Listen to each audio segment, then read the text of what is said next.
queue outside hall number 1 began forming more than 2 hours early. Some have doubts about Boris Johnson's political future, others see him as a potential Prime Minister. But there's no doubt he can draw a crowd like no other in the current Conservative Party.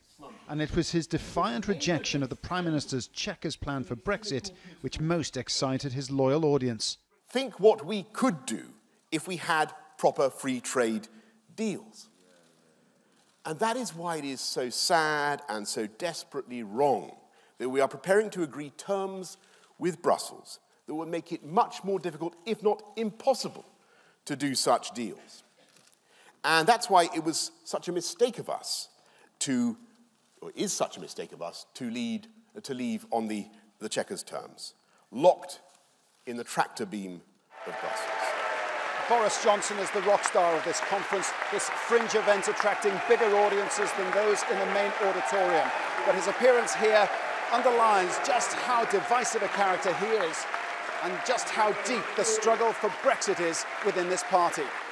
Tuesday's flagship policy statements on immigration and visa reform were totally eclipsed by Boris's appearance, and his totemic status among Brexit supporters continuously undermines the Prime Minister, with a crucial EU summit just a couple of weeks away.